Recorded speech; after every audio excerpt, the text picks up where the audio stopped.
시청자 여러분 안녕하십니까? 국민의힘 서울시장 경선 비전 토론회 진행을 맡은 김보건입니다.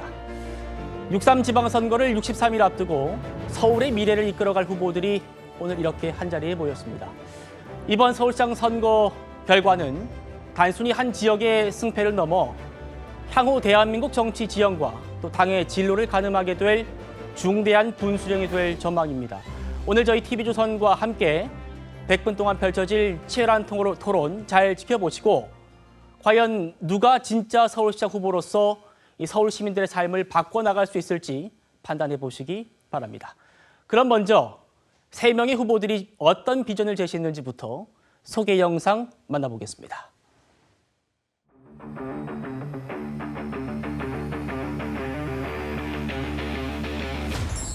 지금 서울이 필요로 하는 것은 문제를 정확하게 짚고 해결하는 경제시장입니다. 저 윤희숙은 보수 정치의 진짜 실력을 보여드리겠습니다.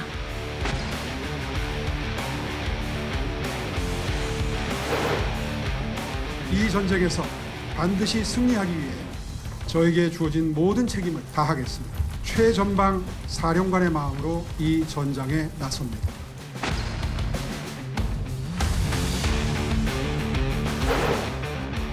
문제는 진지한 도전의 진정성이고 그 진정성을 실현해낼 수 있는 실력입니다. 돌파력입니다. 저의 돌파력으로 서울 시민들께 심판을 받겠습니다.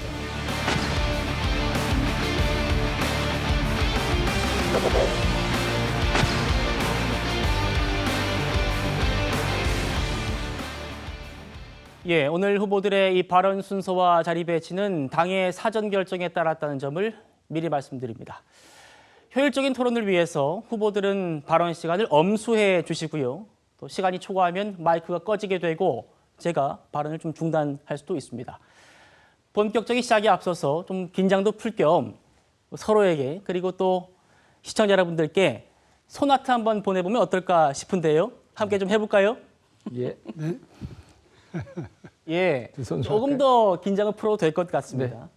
상대를 향해서 좀 보내주십시오. 네, 예. 두 손으로 보내드리겠습니다. 좋습니다. 예. 예, 본격적으로 이번 토론 시작해 보겠습니다. 첫 번째 코너는요, 인생 두 컷입니다.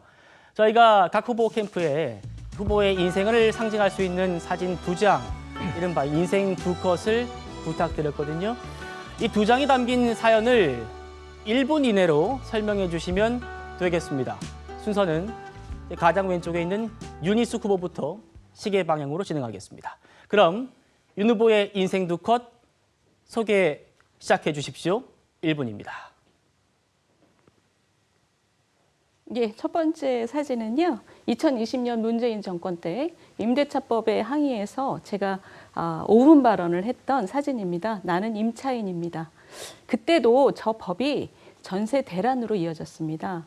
대단히 안타까운 일이고 그때도 그런 일이 벌어졌지만 지금도 똑같은 길을 이재명 정권이 가고 있습니다. 전문가인 제가 생각할 때는 이번 정권은 우리 역사에서 전세를 완전히 소멸시킬 정권으로 남을 것이라고 생각합니다. 열심히 더 싸우겠습니다. 두 번째 사진은 작년 4월에 KBS 정강정책 연설입니다. 저 연설에서 제가 국민의힘 처음으로 계엄과 파면에 대해 처음 사과했습니다. 그때 제가 열어젖힌 반성과 재기의 문이 지금 점점 넓어지고 있지만 아직도 많이 부족합니다. 앞으로도 계속 혁신을 위해 쓰겠습니다. 예, 다음은 두 번째 오세훈 후보의 인생 두 컷 만나보겠습니다. 예, 위에 보이는 사진은 21년 4월이었죠. 제가 서울시장으로 복귀하는 선거에서 선거 승리 출구조사에서 나오는 순간입니다. 옆에 있는 분들은 전부 환호하고 계시는데 저는 고개를 숙이고 어깨를 짓누르는 책임감으로 이제 이 잃어버린 10년의 서울시를 어떻게 다시 일으켜 세울 것인가를 순간적으로 머릿속에 쭉 그리면서 몹시 큰 책임감을 느꼈던 그 장면이고요. 두 번째 사진은 지금 노숙인이 많이 줄었습니다. 서울시의 약자 동행 정책 덕분에, 희망의 인문학 덕분에 저분은 노숙인을 면했고, 그리고 디딤돌 소득 덕분에 이제 다시 일을 시작하셔서 저축을 할 정도로 생애 의욕을 되찾은 분입니다. 저분이 아마 서울시의 약자 동행을 상징하는 분인 것 같아서 저분과 함께 있는 사진을 골라봤습니다. 예, 마지막으로 박수민 후보의 인생 두 컷입니다. 시작해 주시죠. 예, 반갑습니다. 예, 첫 번째 사진은 제 중동 친구 왈리드입니다. 예, 제가 15년 전에 한국과 UAE 간의 전략적 관계를 최초로 설계했는데요. 그렇게 해서 원전 수출 지원하고 유전 확보했습니다. 지금 이라크 전쟁으로 에너지가 비상인데요. UAE가 그 원유를 긴급히 제공하고 있습니다. 그때 맺은 관계가 이어진 덕분으로 생각하고 우리 캠프에서 꼭 한번 소개하자 해서 가져왔습니다. 예, 그 두 번째 사진은 제가 다섯째를 낳고 찍은 가족 사진입니다. 예, 다섯 아이 아빠로서 이제 가족을 완성한 순간인데요. 제 인생에서 저만큼 결정적인 순간은 없었습니다. 예, 감사합니다. 예, 세 후보님 모두 시간을 잘 지켜주셨습니다. 두 컷의 사진뿐입니다만 잠시나마 우리 후보들의 인생 단면을 반추해보고 이해도를 높일 수 있는 시간이었던 것 같습니다. 다음 코너로 넘어갑니다.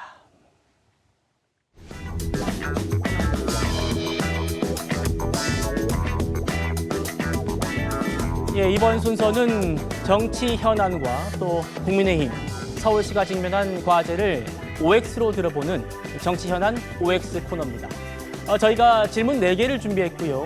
후보들은 질문 잘 들으시고 내 생각과 일치하면 동그라미를, 아니면 X팻말을 앞면에 꽂아주시면 됩니다. 답변은 서로 다른 견해를 밝힌 두 분 혹은 또 세 후보를 제가 지목해서 듣도록 하겠습니다. 30초 이내로 답변해 주시면 되고요. 한 후보당 최소 2번은 제가 기회를 보장해 드릴 겁니다. 첫 번째 질문은요, 이겁니다.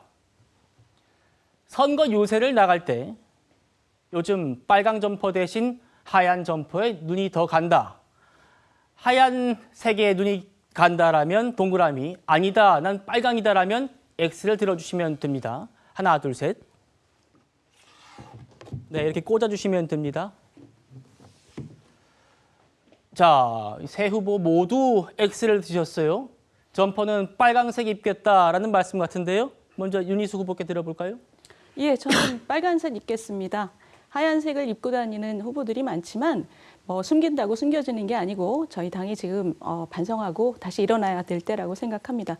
저는 하얀 옷을 입어야 되는 것은 우리 당대표라고 생각해요. 우리 당대표는 이번 공천이 마무리되면 백의종군 하시는 걸로 결심하시고 하얀 옷 입고 유세장에 오시면 좋겠다고 저는 생각하고 있습니다. 예. 오세훈 후보께도 답변을 좀 청해 보겠습니다.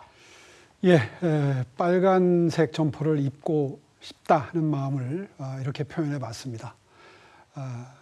저희가 당의 본체입니다. 저희가 보수의 중앙입니다. 지금 지도부는 그런 면에서 중도 확장성을 포기한 한쪽으로 치우친 지도부라고 생각을 하고요. 그런 의미에서 당을 오래 지켜온 제가 빨간색을 지켜야 한다는 생각입니다. 예, 알겠습니다. 박수민 후보께도 답변 기회 좀 드릴까요? 네. 예, 정치인은 떳떳하고 투명해야 한다고 생각합니다. 국민의힘 출신, 빨간당 출신이 빨간색을 안 입는 자기 모습은 저도 많이 고민했는데 납득할 수 없고요. 장도혁 대표 노선에 대해서 얘기가 많은데 저는 좀 바꿔 생각하겠습니다. 장도혁 대표가 확장하지 못한 것을 후보들이 확장하면 됩니다. 그래서 빨간 당이 좁은 당이 아니고 넓은 당이라는 걸 후보 스스로 보여주면 된다고 생각합니다. 빨간 옷 입습니다. 예, 이 질문에 대한 답변은 아마 주도권 토론 때도 등장하지 싶습니다. 지켜보도록 하겠습니다. 두 번째 OX 질문도 드립니다. 선거 승리를 위해서 이준석 개혁신당 대표는 물론이고 제명당한 한동훈 전 대표까지 연대해야 한다.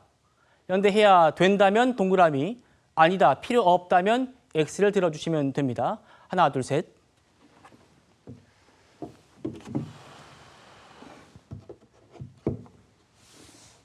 자, 이번에는 새 후보들이 좀 갈렸습니다.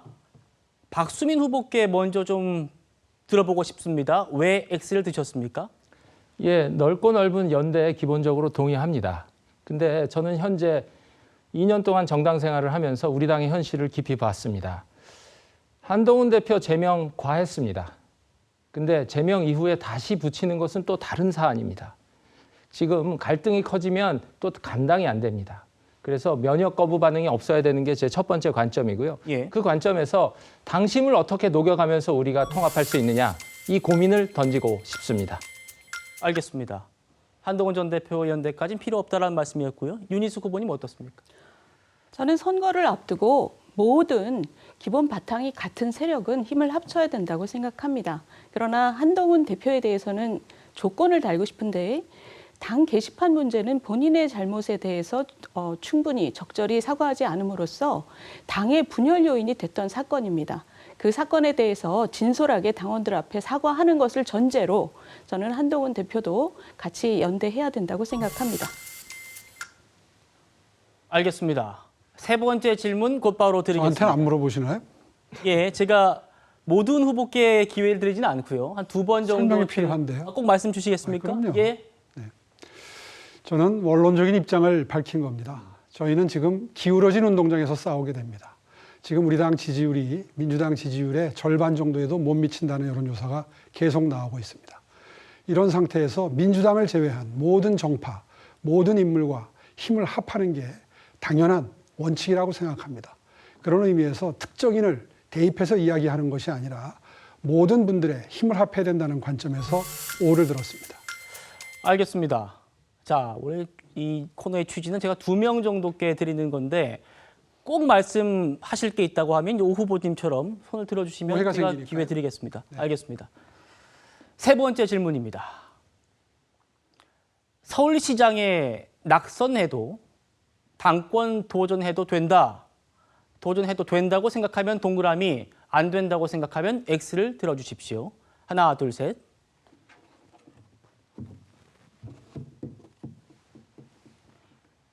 자, 제가 예상했던 답변과 또 오 후보님이 다른 답변 주신 것 같아서요. 먼저 기회를 드리겠습니다.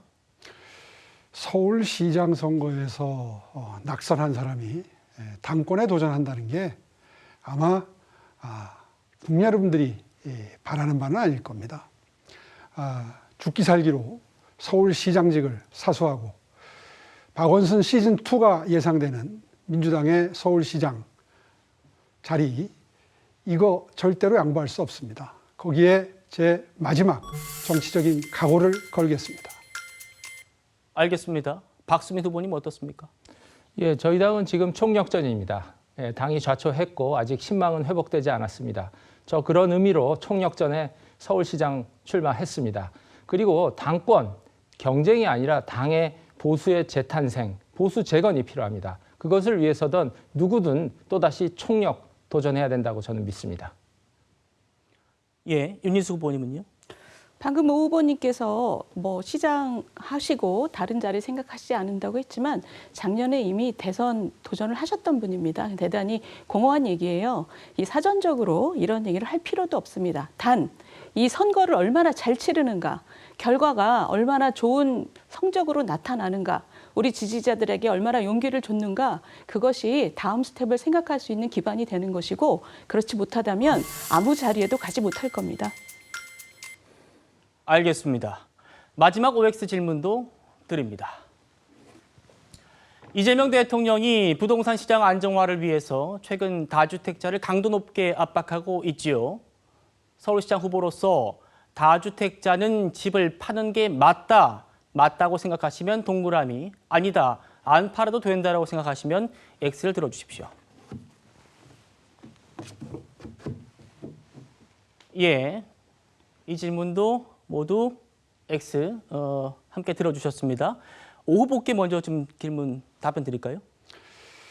다주택자가 투기나 재산 증식 목적으로 한 사람들이 있고 또 직업적으로 기업형으로 임대주택을 많이 관리함으로써 사회에 임대주택을 공급하기 위한 기업형 임대 기업도 있습니다. 또 그런 분들도 있습니다. 다시 말해서 그런 분들이 많이 계셔야 전세, 월세 가격을 조정할 수 있습니다. 지금 정부의 스탠스라면 앞으로 계속 임대 물량이 줄어서 가격이 오르게 될 겁니다. 예, 박수민 후보님. 예, 다주택자에게 집을 팔도록 강요하는 것은 원인을 제대로 못 본 것입니다. 원인은 신규 공급이 부족하고 그래서 거래가 활성화되지 않은 이 경직적인 시장 구조 때문인데요. 신규 공급으로 뚫어야지 제한된 물량 내에서 다주택자를 팔게 하고 하면 전월세 가격에서 부정적으로 오르게 되고 지금 이미 오르고 있습니다. 다주택자 압박, 그리고 청와대 다주택자 팔아라, 국민의힘 다주택자 팔아라 이런 얘기 없어야 됩니다. 예, 윤희숙 후보님은 앞선 두 후보님 말씀과 맥이 같습니까? 저도 한마디 하겠습니다. 예. 어느 나라나 많은 나라에서 젊을 때 일을 해서 그 돈으로 돈을 모아서 집을 하나 더 장만하고 노후를 세를 받아서 사는 것은 전혀 죄악시할 일이 아닙니다. 매우 흔한 일입니다. 우리나라의 이재명 정부, 문재인 정부, 노무현 정부는 매우 이상한 사고 구조 속에서 무조건 부동산에서 돈을 벌면 안 된다 이런 이념형 정책을 폈기 때문에 지금 전월세 시장이 대단한 고통을 받고 있습니다. 다주택자는 그 나름의 의미가 있는 영역입니다. 예, 이렇게 OX를 통해서 정치 현안에 대한 우리 후보들의 생각을 확인할 수 있었습니다. 본격적으로 주도권 토론으로 이어가겠습니다.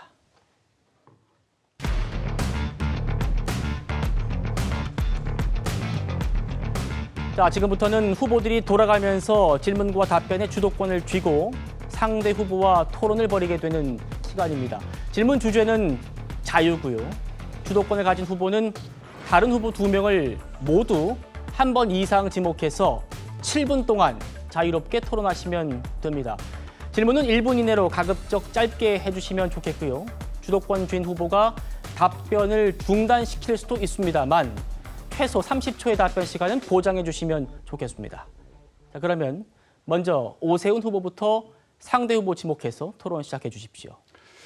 예, 저는 두 분 후보께 동등하게 시간을 할애할 생각입니다. 두 분께 공통 질문으로 순차적으로 드리겠습니다. 답변 순서는 박수민 의원님 먼저 해주셔도 좋을 것 같습니다. 경제가 어렵습니다.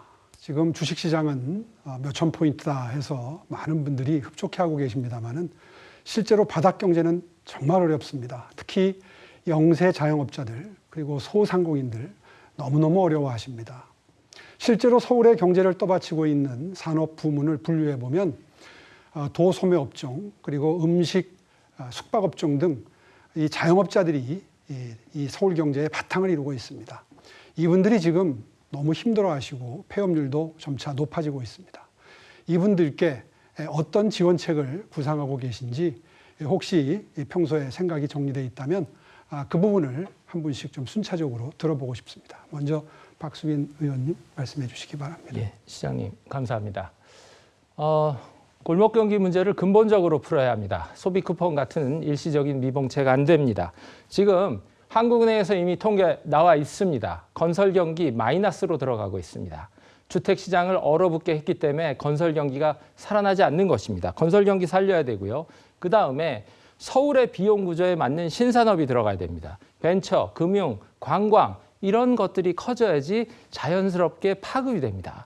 그래서 이 구조적인 문제를 다룰 수 있는 게 시장이고 시장은 일자리 공간, 벤처 공간, 금융 공간, 관광의 공간 만들어낼 수 있습니다. 저는 그렇게 집중해야 한다고 생각합니다. 네, 윤희숙 의원님. 네, 저는 자영자들의 사정이 어렵다고 해서 어떤 지원책을 먼저 생각해야 되냐는 질문 자체가 방향이 잘못됐다고 생각합니다. 자영자가 지금 어려운 이유 중에 가장 큰 이유는 서울에서 산업적인 에너지가 없고 그 산업적인 에너지가 쓰러져 가는 가운데 자영자들은 그 결과로 어려운 것입니다. 당장 지원책을 마련해서 도와드리는 것도 중요하지만 서울시장은 이 서울의 산업적인 에너지를 어떻게 만들어낼 것인가를 고민해야 되는 그런 존재입니다. 지난 20년 동안 박원순, 오세훈 두 분께서 지금 1년에 50조씩 쓰는 예산을 한 1,000조 쓰신 거예요. 그런데 그 천조 쓰신 예산으로 우리 서울이 다음 세대에 무엇을 먹고 살 것인가 하는 먹거리를 전혀 마련하지 않았습니다. 저는 이런 상황에서 지금 청년 실업 높아가고 자영자 폐업률이 높아지는 것은 이 오 시장님, 오 후보께서 책임을 져야 될 부분이 상당히 크다고 생각합니다. 그럼에도 불구하고 그 정도 하시죠. 한 1분 이상 쓰신 것 같습니다. 제가 이 패널을 준비를 했습니다. 정말 어려운 분들 돕기 위해서 올해 서울시는 약 2조 7천억 원을 준비를 했는데요. 최근에 오늘 발표했죠. 정부가 추경안을 내놨습니다. 서울시도 이 추경안 함께 준비하면서 정부에서 준비한 거에 더해서 오히려 플러스 알파를 준비하겠습니다. 자영업자들 창업 단계부터 창업 교육과 컨설팅을 통해서 성공 확률을 높이고 그리고 디지털 전환을 통해서 수익을 극대화할 수 있는 방안을 컨설팅 해드리고 그리고 위기에 처한 상공인들께는 안심통장이나 대환대출을 통해서 정말 어려워하시는 분들에게 금융을 융통시켜드려서 더 버틸 수 있는 여력을 절실하게 원하시는 분들께 드리고 그리고 폐업도 돈이 들어서 못하시는 정말 어려워하는 분들이 계십니다. 이분들은 폐업 자금 도와드리고 그리고 다시 재기해서 일어설 수 있도록 기회를 드리는 이런 지원을 지금 보시는 것처럼 이렇게 일목요연하게 생애 주기별로 마련을 해서 도와드릴 생각입니다. 두 번째 질문 드리겠습니다. 역시 두 분께 공통으로 질문 드리겠습니다. 서울시의 도시경쟁력 순위가 지난 5년 동안 꾸준히 우상향해 왔습니다. 커니 지수, 모리 지수, 또 타임아웃, 중점을 달리하는 이런 평가 기관들이 국제적으로 공신력 있는 곳에서 만든 평가가 절대적인 기준은 아닙니다만은 대체적으로 박원순 10년에 비해서 오세훈 5년 동안 모든 평가 지수가 우상향 중입니다. 두 분께 여쭤보겠습니다. 이번에는 윤희숙 의원님 먼저 답변해 주십시오. 이 순위를 올리는 게 어떤 방법을 통해서 순위를 옮겨서 종합적으로 서울 시민의 삶의 질을 올리고 산업 경쟁력을 만들어낼 수 있을지 답변해 주시기 바랍니다. 저는 오세훈 후보께서 지금 시민들의 평가가 안 좋은 것이 바로 이런 도시경쟁력 지수 이런 것에 신경을 너무 많이 쓰시기 때문이라고 생각합니다. 거치장, 랜드마크, 거칠의 행정 이런 얘기를 듣는 게 바로 이것 때문이에요.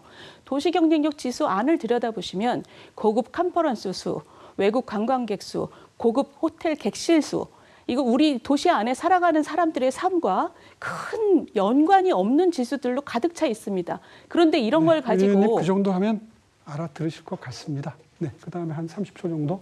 예. 시장님, 도시 경쟁력 지수 높이신 거 잘하셨습니다. 그런데 지금 도시 경쟁력이 문제가 아니라 도시에 살고 있는 서울 시민들의 삶이 문제입니다. 도시 경쟁력은 높아졌지만 주택, 출퇴근 시간, 아이 낳는 출산, 노후 이런 문제는 구조적으로 정체되어 왔고 침체되어 왔고 인구도 줄었습니다. 저는 도시 경쟁력은 충분하고 이제 서울 시민의 삶과 질문과 고민을 쫓아야 한다 이렇게 말씀드리겠습니다. 네, 좋은 의견 감사합니다. 많은 오해가 있는 것 같습니다. 이 도시 경쟁력 평가하는 모리 지수나 특히 이 커니 같은 것은 그 도시민의 삶의 질, 다시 말해서 정주 환경, 교통 환경, 그리고 R&D 투자, 또 문화, 관광 인프라, 그리고 녹지 면적 이런 것들을 수십 개의 지수화해서 평점을 내가지고 비교를 합니다.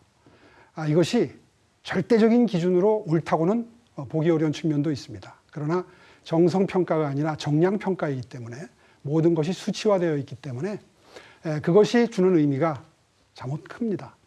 그런데 서울시가 박원순 10년에 비해서 이런 모든 창업도시 순이라든가 혹은 금융도시 순이라든가 혹은 혼자 여행하기 좋은 도시 순이라든가 이런 것에서 높은 점수를 받는 것은 그만큼 생활 SOC에 많은 투자를 한 덕분입니다. 계속해서 주거환경, 교통환경, 그리고 문화 여가환경, 그리고 자연환경 이런 것들을 끌어올려서 국제적인 기준에서 많은 존경을 받는, 신뢰를 받는 도시 만들어야 하겠습니다. 예, 주로 서울시 정책과 관련된 질문과 답변이 오고 갔습니다. 두 번째 순서 박수민 후보가 주도권 주겠습니다. 주도권 바로 합니까? 예. 네, 알겠습니다. 예, 저는 오세훈 시장님께 먼저 질문을 좀 드리고 싶습니다. 저는 살아오면서 일을 해보니까 어떤 일을 할 때 능력이 굉장히 중요하고 또 경험이 상당히 중요했습니다. 그러나 이런 능력과 경험치는 내가 그 일을 대하는 자세, 접근법, 태도와 정렬되지 않으면 무용지물입니다. 최근에 공천 접수를 거부하셨던 것에 대해서 질문을 좀 드리겠습니다. 지금 우리 당이 신망이 회복되지 않았다? 예스, 저도 그렇게 생각합니다. 그러나 그렇다면 당과 거리를 두는 것은 제가 이해가 좀 됩니다만 당 대표나 그 지도부에 대해서 쇄신을 요구하면서 정치 투쟁이 일어날 뻔하고 오히려 당과 거리를 두는 게 아니라 붙었습니다.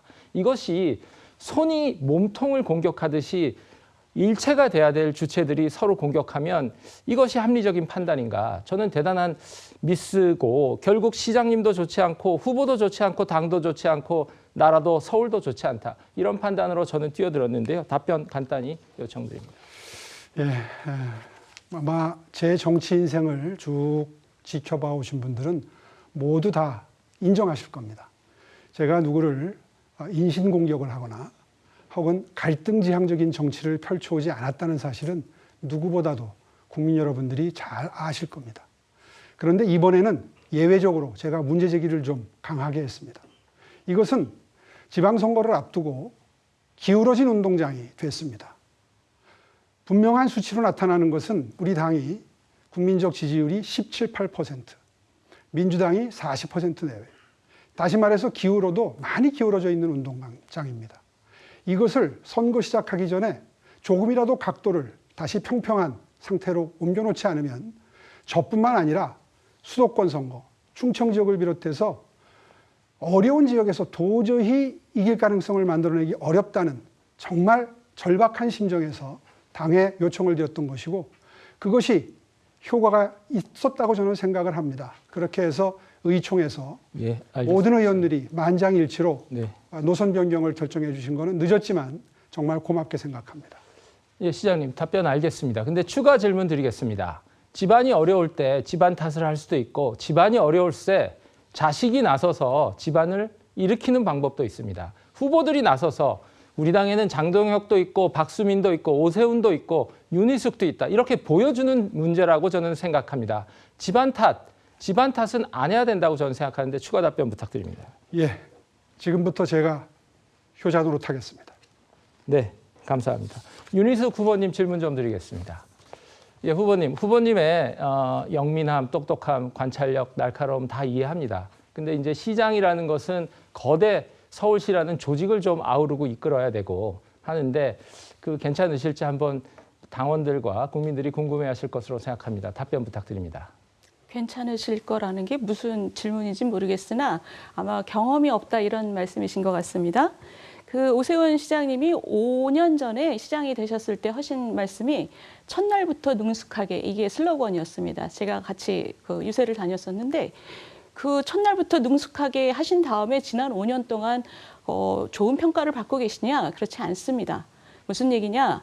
경험이 필요하고 행정적인 능력이 필요한 것은 주어진 길을 갈 때 얘기입니다. 지금 서울은 미중유의 도전을 앞두고 있습니다. 이럴 때는 방향을 잘 잡는 사람, 그리고 그것을 구성원들과 잘 공유할 수 있는 그 리더의 자질이 필요한 것입니다. 경험보다는 직관과 통찰이 필요한 그런 시대입니다. 지금은. 예, 감사합니다. 예, 이어서 그러면 시정에 대해서 본격적으로 좀 질문을 드리겠습니다. 오세훈 시장님, 도시경쟁력 지수 말씀하셨는데요. 저는 지표는 목표치는 아니고 참고치라고 생각합니다. 이유는 이렇습니다. 지금 저는 서울을 물리적인 공간이나 지리적인 경계로 보면 안 된다라고 생각합니다. 서울은 서울 시민들의 삶이 응축된 것이고 그 삶 속에서 나오는 고민, 질문, 이것으로 꽉 차 있는 도시입니다. 저는 서울 퍼스트가 아니라 서울 시민 퍼스트, 서울 시민의 삶 퍼스트, 이것으로 저희가 가야 된다고 생각하는데요. 지금 구조적인 문제가 아주 심각합니다. 저희가 주택이 서울이 부족하다 보니까 집값이 안정되지 않으면서 많은 분들이 경기도로 빠져나갔습니다. 그리고 경기도에서 서울로 출퇴근을 하다 보니까 서울 교통은 더욱 지옥이 되었습니다. 길에서 2-3시간 보내는 게 허다합니다. 그러다 보니까 육아 부담이 늘어나고 아이 키울 시간이 없습니다. 당연히 저출산으로 이어졌습니다. 저는 이 주택 문제에서 시작된 교통, 출산의 악순환이라고 생각하고 이것을 반전시키는 것이 가장 중요한 시장의 임무인데 출발점은 주택입니다. 시장님, 1년에 몇만 호 정도 공급이 돼야 서울 주택 시장이 안정될까요? 그걸 수치로 몇만 호 정도 되면 안정된다 이렇게 말씀드리기보다도 현재 공급되고 있는 수치들, 다시 말해서 연간 뭐 한 10만 호 이상 신규 주택이 공급이 되면 뭐 충분히 안심을 시켜드릴 수 있겠죠. 그런데 그것보다도 실제로 정부와 호흡을 맞춰가면서 서울시는 빈 땅이 없어요. 그래서 재개발, 재건축이 가장 주요한 정책 수단이 되는 것인데 이것이 이재명 정부가 적대적입니다. 말로는 공급을 하겠다고 하고 지난번에 뭐 6만 몇천 호를 공급하겠다고 빈 땅을 많이 발표했습니다마는 그 이후에 정비 사업을 통해서 공급할 수 있는 분량이 전부 올스톱 상태입니다. 왜냐하면 대출 제한이 걸려 있고 조합원 지위 양도가 됐기 때문입니다. 이런 것들을 지금 수차례 정부에 요청을 하고 그리고 계속해서 정책을 바꿔달라고 강청을 하고 있지만 묵묵부답, 정말 마이동풍입니다. 알겠습니다. 이런 문제가 해결이 돼야 되고요. 두 번째는 아니요, 시장님, 그거 제가 이어서 하겠습니다. 알겠습니다. 근데 저는 이렇게 하겠습니다. 저는 연간 공급 목표를 최소 미니멈 6, 7만 호, 많게는 10만 호까지 목표 설정을 하겠습니다. 이 목표를 달성해야 패닉바잉이 없어집니다. 젊은 층들이 자기의 인생 설계에 따라서 필요할 때 주택을 살 수 있게 되고 주거 사다리도 복원됩니다. 최소 6, 7만 호를 재개발, 재건축, 공공용지, 역세권 개발 통해서 반드시 이뤄낸다. 목표 의식이 필요하다고 생각합니다. 예, 주도권 토론 취지대로 잘 진행해 주신 것 같습니다. 이제 마지막으로 세 번째 순서 윤희숙 후보가 주도권 주겠습니다. 네, 저는 오 후보께 먼저 질문 드리겠습니다. 오 후보께서는 우리 당의 자타가 공인하는 중진이십니다. 그런데 지난 25년 동안 정치를 하셨기도 하고요. 그런데 작년 대선 이후 당이 대단히 어려울 때 혁신의 길을 잘 잡지 못할 때 정말 이 선배께서 정말 숨만 쉬고 계셨습니다. 아무 얘기를 안 하셨어요. 당이 대단히 실망했었습니다. 그런데 지금 이제 선거가 다가오니까 자기 선거가 다가오니까 갑자기 혁신과 절연 이런 얘기를 많이 하십니다. 그런데 그런 마음조차 진정성이 있는지 제가 의구심이 들어서 여쭤보는 겁니다. 작년 3월 헌재 재판을 앞두고 우리 오 후보께서는 앞으로 헌법재판소에서 어떤 결정이 내려지더라도 우리 윤석열 대통령과 함께 가야 된다라는 말씀을 하셨습니다.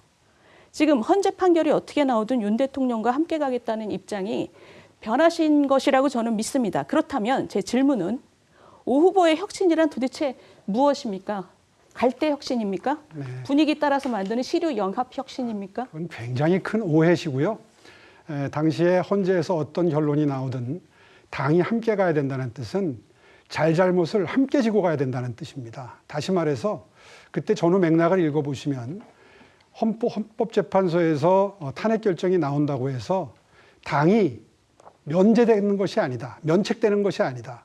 다시 말해서 우리가 윤석열 대통령의 계엄을 막지 못했기 때문에 우리도 함께 책임진다는 마음으로 속죄하고 국민들께 반성의 모습을 보여준다는 뜻에서 드린 말인데 그걸 그런 식으로 표피적인 해석을 해서 거기까지 듣겠습니다. 예. 그 얘기는 어떻게 들어도 윤석열 대통령과 함께 가야 된다. 헌재 재판 그 과정이 뜻이 아니라니까요. 어떻게 나올지 예상이 안 되니 센 쪽에 붙겠다. 이렇게밖에는 해석이 안 됩니다. 다음 질문 제가 여전히 오 시장님께 드리겠습니다. 이게 오 시장님께서 런던에 가서 보고 오셨다라는 그 런던 리버버스입니다. 보시다시피 런던 리버버스는 아파트 정문에서 저 배를 타는 선착장까지 너무너무 가깝습니다. 아파트 거실에서 그냥 나가면 선착장이에요. 저건 강이 좁아서 그렇습니다. 그러나 한강은 저거보다 한 강폭이 5배 정도 되고 그래서 치수를 위해서 한강은 넓은 한강 공원을 만들었습니다. 그런데 저걸 런던에 가서 저걸 보고 오셔가지고 아침에 베이글과 커피를 마시면서 한강버스를 타게 하겠다 이렇게 말씀하시면서 출퇴근용이라고 당시에 어마어마하게 많이 말씀하셨어요. 세상에 바쁜 출퇴근 시간에 저거를 누가 저 아침에 한강공원을 건너서 가겠습니까? 그런데 이게 사람들이 안 타니까 또 엊그제는 방송에 나가셔서 한강을 바라보는 유람선 역할을 또 할 수 있다. 이미 유람선이 있지만 유람선 가격이 2만 원이니 이것은 싸게 3,000원에 하겠다. 3,000원에 그 배를 타고 한강을 즐길 수 있는 그런 기회가 기본적인 어떤 권리라고 생각하시면 이게 이재명 대통령이 얘기하는 기본 복지하고 뭐가 다릅니까? 이게 기본 유람 아닙니까? 기본 유람? 어떻게 생각하세요? 네, 이것도 오해가 깊으신데요. 저도 2014년도에 1년 동안 런던의 카나리호프에서 거주를 했습니다. 저런 곳도 있지만 테임스강에도 먼 곳이 있어요. 선착장과 아파트가. 그 점 오해 없으셨으면 좋겠고요. 우리 7개 선착장 중에 3개는 지하철역과 엎어지면 코 닿을 때입니다. 여의나루역, 옥수역, 그리고 뚝섬 유원지역, 지금은 자양역이죠. 여기는 지하철역에서 걸어서 1분도 안 걸립니다. 민주당 프레임에 걸려들지 마십시오. 이제 우리나라는 국민소득이 3만 5천 달러입니다. 넘어선 지 오래됐죠. 이런 나라의 미래를 준비하는 그런 행정도 반드시 필요합니다. 우리가 지금 51조 5천억의 예산을 여기까지 쓰는데. 듣겠습니다, 후보님. 지금 그렇게 말씀하실 거면 잠실 같은 곳은요, 선착장을 만들지 마셨어야 합니다. 잠실은 가장 가까운 아파트에서 선착장까지가 14분입니다. 네이버 지도로. 지금 다른 나라에 가서 겉보기만 보고 오셔서 한강에다 저걸 지금 시민들의 세금을 강물에다 뿌려대고 계시는 거예요. 그러면서 민주당 프레임이라니요. 지금 분리하시면 민주당 프레임이라고 말씀하시면 본선 가서 어떻게 하시겠다는 얘기입니까? 다음 질문도 오세훈 후보께 여쭤보겠습니다. 지금 우리 당은 여러 가지 당의 내용과 분위기가 뜨고 있지 않기 때문에 이런 후보 토론회가 거의 유일한 선거운동입니다. 당의 중진으로서 이런 선거운동을 본인한테 좀 불리하더라도 증진해야 되는 게 저는 의무라고 생각합니다. 그런데 대리인들이 모인 회의에서 명태균 재판 때문에 시간이 없다. 제가 볼 때 요즘에 선거운동하고 다니시는 거 보면 그 선거운동하는 일정 하나만 줄여도 얼마든지 토론회 할 수 있다고 저는 생각이 됩니다. 이 토론회 민주당이 4번이거든요. 저희처럼 불리한 상황에서 2번쯤 더 하시는 거 어떻게 생각하십니까? 윤희숙 의원님 아마 많은 상대적으로 시간이 짧다는 느낌 때문에 이런 제안 하시는 것 같은데요.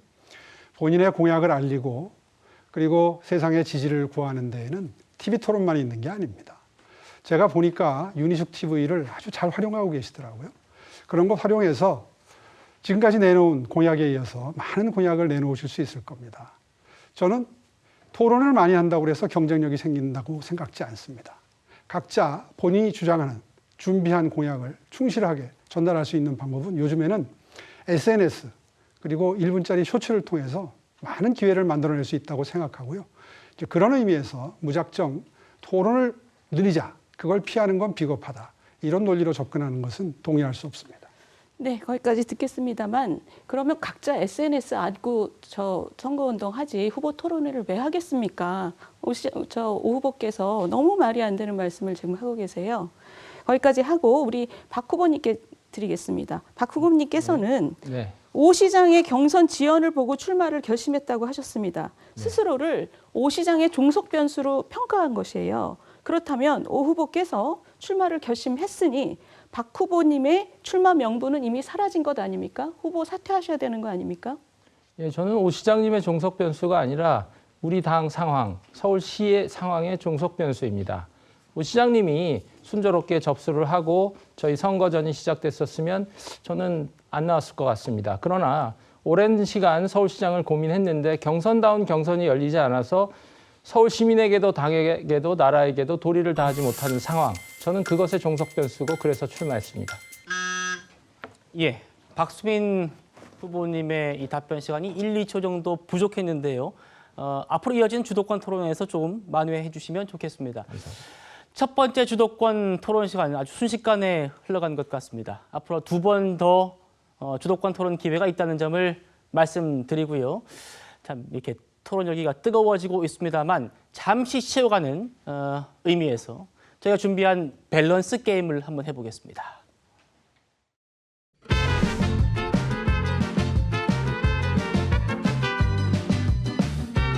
자, 밸런스 게임은요. 후보에게 주어진 2가지의 딜레마 상황 중에 반드시 하나를 선택해야만 하고 그 이유를 설명하시면 됩니다. 공통 질문 1개, 그리고 개인 질문 2개가 주어질 텐데요. 문제가 나오면 반드시 3초 안에 1번과 2번 중에 하나를 선택해서 팻말 들어주시고 그 이유를 30초 이내로 설명해 주시면 되겠습니다.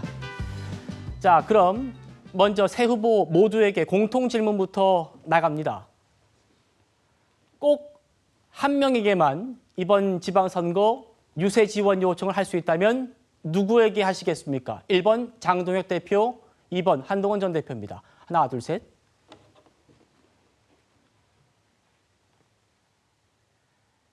예, 자, 1번 장동혁 대표였고요. 2번 한동훈 전 대표였는데 세 후보 모두 장동혁 대표에게 유세를 맡기겠다라고 말씀 주셨습니다. 5번님 말씀 먼저 듣겠습니다. 네, 앞으로도 선거가 2달 정도 남았습니다. 아마 태세전환, 다시 말해서 어떻게 하면 많은 국민들께 잃어버린 국민의힘의 신뢰와 사랑을 되찾을 수 있는지 고민이 있을 거고요. 그것을 실천해 주시리라고 저는 믿습니다. 그런 상태에서 장동혁 대표를 꼭 모시고 싶습니다. 예, 후보님들 이 팻말을 좀 가운데에 들고 계시면 좋을 것 같습니다. 윤희숙 후보님께 답변 기회 드리겠습니다. 저는 장동혁 대표께서 이번 공천이 마무리가 되면 가장 멋진 모습으로 지금 당의 혼란과 또 낮은 지지율을 이 위기를 해결하는 의미에서 본인께서 백의종군 의지를 밝히셔야 된다고 생각합니다. 그 백의종군을 하시고 흰 옷을 입고 유세장에 오시면 저는 이 위기를 우리가 이겨나가는 데 도움이 될 것이라고 생각하고 반갑게 맞겠습니다. 예, 박수민 후보님. 예, 저는 당 대표실과 원내대표실 사이의 역할 분담을 통해서 당을 정상적으로 운영하면서도 노선을 확장할 수 있도록 최선 다해 왔습니다. 그 길 이어서 가겠습니다. 의총의 전원 결의문에서도 노력한 취지가 그것입니다. 장동혁 대표가 확장하지 못했다면 후보인 제가 확장해서 서로 파트너십을 가져가면 됩니다. 이것이 저희가 해야 되는 원형적인 사고입니다. 자꾸 장동혁 대표한테만 뭐라 하면 안 되고 후보 스스로 확장하면 됩니다. 알겠습니다. 내려주셔도 되고요. 이번에는 개인 밸런스 질문 2개씩 드리겠습니다. 먼저 이 순서에 따라서 박수민 후보께 첫 번째 질문을 드릴 텐데요. 앞서 함께 이 사진 보신 것처럼 박 후보는 40살에 첫 아이를 시작으로 5남매를 둔 다둥이 아빠십니다. 자, 질문 나갑니다. 더 극한 직업은 무엇입니까? 1번 오둥이 육아, 2번 국민의힘 국회의원. 네, 1번 오둥이 육아를 드셨어요. 조금만 더 위로 팻말을 들어주시면 좋겠습니다. 박 후보님, 1번 오둥이 육아가 더 극한 직업이다. 왜 그렇습니까? 국민의힘 국회의원 사실 굉장히 힘듭니다. 제가 2년 해보니까 이보다 어려운 일이 있을까 하지만 세상에서 가장 위대하고 가장 도전적인 일은 아빠입니다. 가장입니다. 세상 모든 가장과 아빠를 응원드리고요. 제가 꼭 오둥이라서 힘들다 이런 것보다도 아빠가 가지는 무게감이 세상을 이끌어가고 엄마와의 파트너십이 세상을 만들어갑니다. 오둥이 육아 비교할 바가 아닙니다. 국회의원과. 알겠습니다. 두 번째 질문 곧바로 드리겠습니다. 내가 국민의힘 최종 서울시장 후보가 돼서 국민의힘의 텃밭인 서울 강남을을 물려줘야 한다면 누구에게 물려주시겠습니까? 1번 강남을이 지역구였던 오세훈 후보, 2번 서초갑이 지역구였다가 자진 사퇴했던 윤희숙 후보입니다. 하나, 둘, 셋 들어주십시오. 예, 망설이시다가 오세훈 후보를 꼽았습니다. 왜 그렇습니까? 예, 우리 당의 좀 발전적인 세대 진화를 위해서는 윤 후보님을 제가 고민했는데 근데 이게 전 좋을 것 같습니다. 오세훈 시장님은 이제 정치로 복귀해 주십시오. 우리 당은 지금 어렵고 오세훈 시장님의 정치가 필요합니다. 서울시청으로는 제가 갑니다. 오세훈 시장님은 정치로 복귀하시고 저는 행정으로 복귀하고 이 멋진 바톤 터치가 국민의힘의 앞길, 나라의 새길, 서울 시민의 삶을 바꿀 거라고 생각합니다. 알겠습니다. 옆에서 오세훈 후보께서 또 미소를 지고 계셨어요. 이번엔 윤희숙 후보께 개인 질문 드리겠습니다. 첫 번째 질문은 이겁니다. 내가 서울시장이 돼서 부동산 정책 조언을 꼭 한 사람에게만 구해야 한다면 누구에게 구하겠습니까? 1번 문재인 전 대통령, 2번 이재명 대통령입니다. 하나, 둘, 셋 들어주십시오. 문재인 전 대통령에게 구하겠다. 왜 그렇습니까?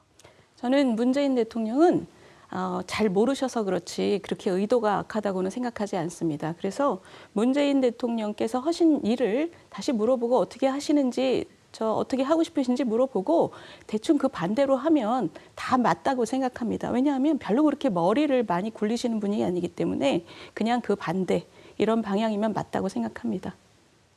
알겠습니다. 7초를 남기고 답변을 끝내셨어요. 평소에 이 비판을 많이 해오셨던 두 분이기 때문에 질문을 이렇게 드려봤습니다. 두 번째 질문 바로 드립니다. 둘 중에 더 쉬운 것은 무엇일까요? 1번 서울 집값 안정화, 2번 국민의힘의 혁신입니다. 혁신위원장도 지내셨기 때문에 하나, 둘, 셋 들어주십시오. 서울 집값 안정화가 더 쉬울 것 같다. 왜 그렇습니까? 서울 집값 안정화는 과거에도 한 적이 있고요. 수요와 공급을 맞춰주면 됩니다. 지금 공급이 안 되기 때문에 공급 문제를 풀면 되는 거고 그거는 뭐 답이 안 보인다 이런 게 아닙니다. 그러나 국민의힘 혁신은 제가 혁신위원장을 해보니 내적인 역량이 아직 혁신을 감당할 만큼 올라있지 않았다는 것을 제가 느꼈었습니다. 그래서 그것이 올라가야 가능하다 이렇게 생각합니다. 알겠습니다. 자, 다음으로 오세훈 후보께 첫 번째 질문을 드리도록 하겠습니다. 서울시가 추진하고 있는 사업 중에 꼭 한 가지를 포기해야만 한다면 어떤 겁니까? 1번 한강버스, 2번 세운지구 개발입니다. 하나, 둘, 셋 골라주십시오. 예, 조금만 더 들어주시겠어요? 세운상가 개발을 둘 중에 꼭 포기해야 한다면 하겠다. 왜 그렇습니까? 한강버스는 한강의 미래입니다. 한강 르네상스 프로젝트를 시작할 때도 민주당은 극렬하게 반대했었습니다. 쓸데없는 일 한다고 그랬습니다. 그러나 지금 보십시오. 한강변에 매일 20만 명이 삶의 여유를 즐기고 계십니다. 그런데 세운상가 개발은요. 저 안이라도 할 수 있습니다. 특히 세운상가는 어떤 오해가 있느냐 하면 비용을 절약하기 위해서 약간 층수를 높이는 거거든요. 예. 그거는 추후에도 할 수 있는 일이기 때문에. 알겠습니다. 시간이 다 됐습니다. 엄격하게 제가 통제를 하도록 하겠습니다. 바로 두 번째 질문 드리죠. 더 부담됐던 의혹 제기는 무엇이었습니까? 1번 내곡동 땅 투기 의혹을 문제 삼았던 생태탕 의혹, 2번 명태균 여론조사 대납 의혹입니다. 하나, 둘, 셋 들어주십시오. 예, 5번님. 명태균 대납 의혹이 더 부담됐다. 이유가 뭡니까? 어쨌든 겉보기에는 딱 오해받기 좋게 상황이 됐기 때문에 변명을 해도 많은 분들이 의심을 했던 것 같습니다. 생태탕은 워낙 오래된 일이기도 하거니와 처음에 문제 제기할 때부터 일방적으로 없는 일을 날조한 거기 때문에 오해가 좀 덜했던 것 같고요. 그런 의미에서 이번 명태균 재판 꼭 예의주시해 주시기 바랍니다. 명태균 일당의 사기가 조만간 법정에서 다 밝혀지게 될 겁니다. 알겠습니다. 자, 여러분 어떻게 보셨습니까? 선택하기 좀 쉽지 않고 또 난감한 질문도 많았는데 재치 있게 또 잘 답변해 주신 후보들께도 감사드리겠습니다. 이어서 곧바로 두 번째 주도권 토론이 시작됩니다.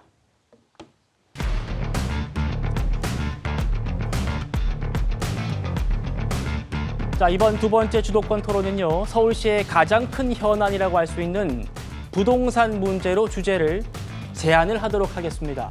규칙은 앞서와 마찬가지로 주도권을 쥔 후보가 다른 두 명을 한 번 이상 지목하셔야 하고요. 7분 동안 토론하시면 됩니다.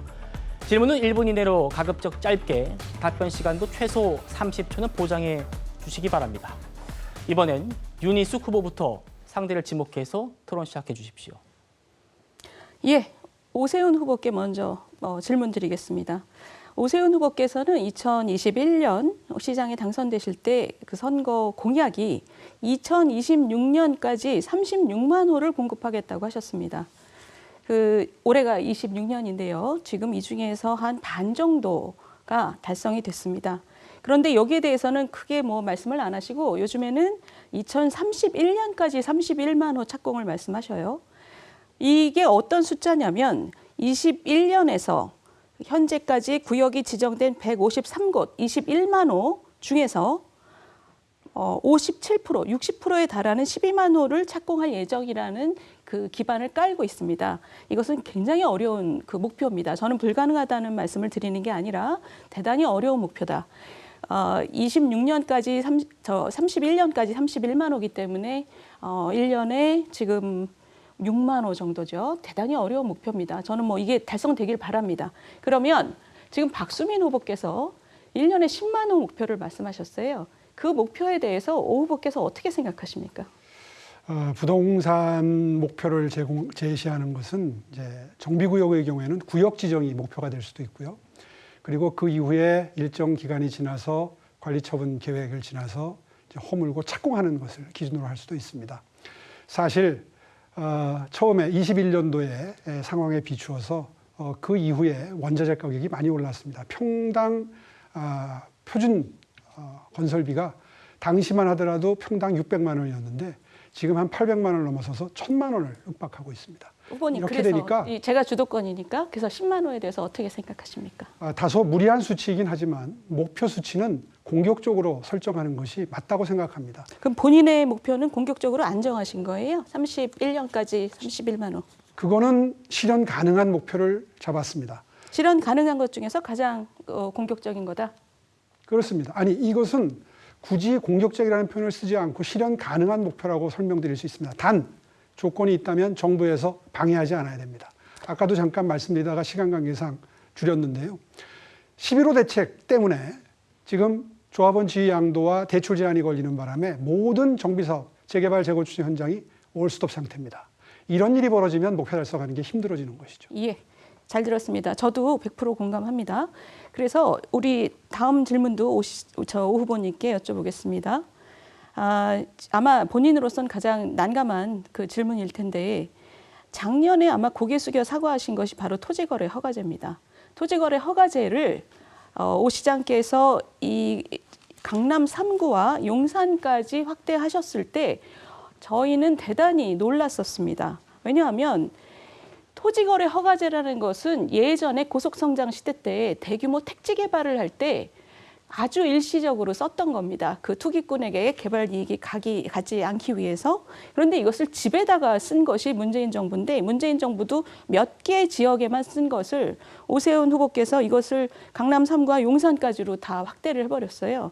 지금 이재명 정부는 한술 더 떠서 서울 전역에서 그리고 경기도 일부까지 집 사고 파는 것을 허가받게 만들어놨습니다. 이게 시장 경제에서 대단히 우스꽝스러운 일이 벌어지고 있고 자금 출처까지 밝혀야 되는 겁니다. 자, 이쯤 되면 오 후보와 이재명 대통령의 경제 철학과 시장에 대한 이해가 상당히 닮은 꼴이라는 생각을 할 수밖에 없는 겁니다. 자, 이재명 정부가 토지거래 허가제를 해제한다고 해도 오 후보께서 다시 시장이 된다면 비슷한 조건이 있으면 또 토지거래 허가제를 서울 전역에 확대하시겠습니까? 그래서 준비한 표를 좀 비춰주십시오. 이 표를 보시면은 당시에 토구역을 해제했다가 많이 오르는 기미가 보여서 시장이 생각보다 예민하게 반응하는구나 싶어서 바로 철회한 사실이 있습니다. 이 일은 지금 설명드리면 이렇습니다. 저도 철학이 토구역 지정 같은 경우에는 오래 지속되면 안 된다고 생각합니다. 시장 원리에 반하거든요. 근데 지나치게 오랫동안 둠으로써 특정 지역이 큰 피해를 입었습니다. 그래서 풀어드렸던 거고요. 당시의 경제 상황을 보면 여기에 정리되어 있는 것처럼. 후보님, 거기까지 듣겠습니다. 지금 그 토지거래 허가제의 효과에 대해서는 많은 연구들이 이루어져 있고요. 그것은 잠시 시장을 자극할 뿐 아무런 효과가 없다라는 연구가 대단히 많습니다. 근데 지금 오 후보께서 이것을 강남 전역과 용산까지 확대한 것은 이건 시장에 대한 철학도 문제고 기존의 경험을 들여다볼 성실성도 없다는 것으로밖에는 보이지 않습니다. 자, 그쯤 하고요. 저는 그렇게 생각지 않습니다. 그 박수민 후보께 여쭤보겠습니다. 박수민 후보께 제가 여쭤볼 것은 이재명 정부에 대한 그 인식인데요. 저는 이재명 정부가 지금 서울 주택이 공급 절벽인 걸 뻔히 알면서 그걸 가리기 위해서 매일매일 저 SNS에다가 나쁜 놈을 발굴해서 지금 때리고 있다고 생각합니다. 뭐 공무원도 때렸다, 다주택자도 때렸다.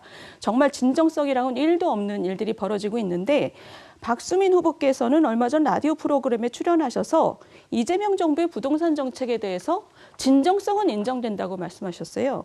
도대체 어떤 점에서 진정성을 느끼셨는지 생각을 좀 나눠주시겠습니까? 서울시장과 대통령이 각 세워봐야 피해보는 것은 서울 시민입니다. 저는 이재명 대통령 바지가랑이를 잡고서라도 주택 공급 해내겠습니다. 그 뜻이고요.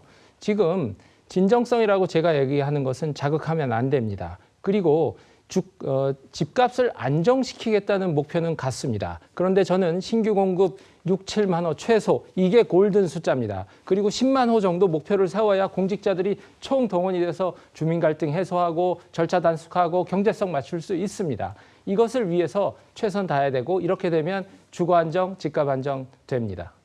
예, 잘 들었습니다. 지금 들으신 것처럼 박수민 후보는 6, 7만 호, 10만 호 얘기만 했지 그것을 어떻게 달성하겠다는 얘기는 전혀 없습니다. 얼마나 본인이 얘기한 그 목표가 어마어마한 그 목표인지 잘 실감을 못하고 계신 것 같아요. 그리고 두 번째, 우리나라의 부동산 역사에서 가장 참혹한 비극이 벌어졌던 때가 언제냐면 문재인 대통령과 박원순 시장 시기입니다. 서로가 견제하지 않을 때, 지금 이 이재명 정부가 잘못된 방향으로 가고 있을 때는 적극적으로 견제하면서 국민과 함께 싸워야 되는 시점이라고 저는 생각합니다. 무조건 바지가랑이를 잡는다고 해결되는 것은 없습니다. 예, 곧바로 오세훈 후보의 두 번째 주도권 토론입니다. 예, 부동산 문제에 대한 해법을 말씀하시는데요. 제가 윤희숙 의원님 부동산 공약을 보니까 4종 일반 주거지역을 새로 설정을 해서 거기에 용적률 500%를 주는 것을 기본으로 디폴트 값으로 하자. 이렇게 되면 주택을 짓는 일이 많이 벌어질 것이다. 이런 매우 낙관적인 분석을 전제로 한 정책 변경. 이게 실현 가능하다고 보시는지, 이게 법령 개정 사항인데 일단 가능하다고 보시는지 그 여부를 여쭙고요. 그렇게 되면 정비사업 현장, 예를 들면 재건축, 재개발 현장에서 뭐 도서관이나 문화센터와 같은 주민들이 원하는 시설을 넣는 것은 얼마든지 가능하겠습니다만은 어르신들 요양원이라든가 데이케어 센터와 같은 지금으로서는 약간 혐오시설로 분류가 돼서 주민들이 원치 않는 시설 같은 게 미리미리 만들어 넣어주지 않으면 나중에 굉장한 후회가 따를 텐데 그것을 집어넣는 방법은 과연 어떻게 마련해서 그런 돌파를 하실 건지 그 보관을 한번 설명해 주시면 좋겠습니다. 제가 20살 이후로 지금처럼 공급 절벽이 가팔랐던 적이 없습니다. 지금은 정말 서울의 주택 위기입니다. 제가 4종 일반 주거 지역을 얘기한 것은 그것이 이재명 대통령 후보의 공약이었기 때문이기도 합니다. 여야를 넘어서서 이 필요성에 대해서는 충분히 설득할 수 있다. 그리고 중앙정부와 당당하게 담판하겠다. 서울 시민의 힘으로. 왜냐하면 저는 어떤 권한도 시민을 위해서만 쓸 것이기 때문에 그렇습니다. 지금 오 후보께서는 압구정 3구역 같은 경우에 5,000원화되는 대단한 그 구역이었습니다. 근데 그중에서도 지금 한강을 건너는 보행교 가지고 싸움을 하다가 2년의 시간이 지연됐습니다. 잠깐만요. 제 질문의 요지는 처음부터 500%를 주게 되면 어떤 기브 앤 테이크가 필요한 상황에서 그게 없어지기 때문에 혐오시설로 분류되지만 미래를 위해서 꼭 만들어야 되는 시설을 그 단지 안에 혹은 부근에 만드는 게 어려워지는데 그런 생활 SOC는 어떻게 확보하겠느냐 하는 취지의 질문을 드린 겁니다. 그 지금 최대 500%의 용적률이라고 해서 처음부터 500%를 주는 것은 아닙니다. 오 후보께서 누구보다도 잘 알고 계실 겁니다. 요즘에 저 선거 가까우니까 다니시면서 막 용적률 나눠주고 다니시잖아요. 그것은 그 상황에 따라서 지금 오 시장께서 잠깐만요. 용적률을 나눠드리는 게 아니라 30초를 써야 되거든요, 후보님. 그래서 하십시오. 예, 그래서 지금 오 후보께서는 제가 말씀드리려고 하는 포인트는 충분히 필사적이지 않았다는 겁니다. 지금 돌아다니면서 나눠주는 용적률은 진즉 나눠줬어야 되는 겁니다. 제가 지금 그 정도 하시죠. 이제 합산해서 아마 하신 것 같고요. 정말 큰 오해가 있으신 것 같은데 제가 기분 내키는 대로 선심을 쓰는 게 아니라 꼭 받아내야 될 것들이 있습니다. 뭐냐 하면 임대주택, 공공주택, 재원만 가지고 시민 세금만 가지고 만드는 게 아닙니다. 재개발, 재건축 현장의 일정 비율을 받아내야 되거든요. 15% 받아내고 추가된 용적률에서 또 50%를 받아내서 장기 전세주택도 받아내서 저출산 해결하는데 주거 문제를 해결해 주는 게 가장 중요하거든요. 그럴 때 미리네 집 같이 아이를 둘 낳고 셋 낳았을 때 10년, 20년 전세 가격이 시중 절반 정도 되는 주택을 공급하고 애를 셋을 낳으면 나중에 20% 싸게 분양받을 수 있는 미리네 집이 매우 정책 효과가 큰데 이런 주택들을 받아내는 기본적인 방법이 바로 이 용적률 인센티브입니다. 그런데 그걸 마치 제가 선심 쓰듯이 기분 내키는 대로 나눠준다는 표현을 자꾸 쓰시는데 정책을 하시는 분이 그런 표현을 그렇게 쓰시는 건 참으로 섭섭하고요. 여하튼 간에 제 질문의 요지에 대한 답변은 아직 없으셨습니다. 답변해 주시기 바랍니다. 만들기 싫어하고 꺼리는 시설을 어떻게 확보하실 생각입니까? 만들기 싫어하고 꺼리는 시설을 만들려고 지금 그렇게 싸움하시다가 시간만 보내신 거 아닙니까? 지금 만들지 말자는 얘기인가요? 공급 절벽이 다가왔을 때는 무엇보다도 빨리빨리 공급이 되는 게 중요합니다. 제 공약을 아직 안 보신 것 같은데 제가 30초 쓰겠습니다. 지금 저는 시청의 소통 속에서 각 조합이 자기에게 필요한 공공기여를 선택할 수 있는 공공기여 선택제를 공약으로 만들었습니다. 서로 시청과 조합이 그 정도 서로 하시죠. 그 정도 하시고요. 뭐 충분히 알아들으셨을 것 같아요. 보는 분들이. 제가 정말 기가 막혔던 것은 공공기여를 주민 투표에 붙이겠다. 이거 정말 윤희숙 후보님답지 않은 발상입니다. 제가 알기로는 윤희숙 후보님 포퓰리스틱한 인기영합적인 이런 제도에 대해서는 알러지 반응을 그동안 보여오셨는데요. 이거야말로 엄청나게 정비사업장, 재개발, 재건축 현장에 매우 인기영합적으로 접근하는 방법이고 실제로 500%를 디폴트로 드리게 되면 어떠한 생활 편의시설이나 그 지역 주민들이 원치 않는 것을 그 지역에 마련하는 것은 불가능해지게 됩니다. 그 점을 너무 간과하고 너무 쉽게 공약을 하신 게 아닌가 하는 생각이 들어서 고언을 드리는 거고요. 그리고 마지막으로 질문 드릴 게 지금 시내에 공실이 있는 것을 주거용으로 바꾸겠다는 말씀을 하셨는데 구체적인 방법을 30초 동안 설명해 주십시오. 일단 잘못 말씀하신 거 제가 지적하면 디폴트로 하겠다는 말씀은 드린 적이 없습니다. 용적률 최대 500%이기 때문에 그 안에서 결정하는 거고요. 지금 종로나 을주로의 도심 공실률이 6%, 7% 정도 됩니다. 그게 앞으로 용산이나 삼성동이 더 개발이 되면 공실률이 10% 넘어갈 거라고 예상이 되고 있어요. 그거는 재난입니다. 그러나 젊은이들은 그 공간에서 살고 싶어하는 젊은이들이 굉장히 많습니다. 직주 근접으로요. 그래서 지금 이재명 정부에서는 그런 규제를 완화하기 위해서 특별법을 10초 됐습니다. 후보님, 박 후보님께 박 질문 드려야 후보님께 됩니다. 질문 드리겠습니다. 예. 어려운 형편에 전 월세를 사시는 분들께 바우처를 나눠주신다는 말씀을 하셨는데 어느 정도 재원 규모로 어떤 방법으로 나누어 주실지 설명을 좀 부탁드리겠습니다. 예, 그것은 제가 세부적으로 이제 시장 되면 따질 일인데요. 저의 문제의식은 공공임대주택 좋습니다. 근데 속도가 느리고 그것이 꼭 중산층을 탄생시키지 않는다는 것이 제 지역구의 경험이고 노원의 경험이고 강서의 경험입니다. 그러면 지금 SH공사 LH도 수조 원의 임대주택 적자를 가지고 있습니다. 그 경제적 가치를 만들어내서 그것을 보조금 형태로 공공임대주택을 원하시면 그거로 그리고 속도가 느리면 주거비 보조로 이게 제 기본 접근입니다. 일단 주거가 마련이 돼야 바우처도 의미가 있다 하는 말씀 꼭 드리고 싶습니다. 예, 마지막으로 박수민 후보가 두 번째 주도권을 쥐도록 하겠습니다. 예, 오세훈 시장님께 질문 이어가겠습니다. 저는 시정도 이제 목표를 세워야 한다고 합니다. 그래서 황금의 숫자 연간 6, 7만 호 공급 그리고 공격적인 목표로 10만 호까지 해서 재개발, 재건축, 신통기획도 그 목표 속에서 관리해야 되고요. 지금 가장 난맥은 인허가는 좀 줄이셨습니다. 그러나 더 줄여야 되고 그다음 주민 갈등이 있고 가장 문제가 지적하신 경제성의 문제입니다. 저는 이런 관점 드리고요. 시장님 보시기에 지금 목표 달성이 절반밖에 안 됐습니다. 이유를 한번 설명해 주시겠습니까? 어떤 목표? 예, 주택 공급 목표. 지난 5년 동안 아까도 잠깐 말씀드리다가 시간 관계상 생략을 했었는데요. 표준 건축비가 상징적인 의미가 있습니다. 평당 600에서 지금 1,000만 원에 육박하는 그동안에 전쟁이 있었고 지금 또 전쟁이 벌어졌습니다. 이런 현실적인 경제 상황, 사이클이 주택 공급에는 굉장한 영향을 미칩니다. 실제로 민간에서 공급하는 비율이 90%입니다. 지금 이 이재명 정부는 공공에서 공급을 하겠다고 자꾸 주장을 하는데 그 물량은 전체 10%에 불과합니다.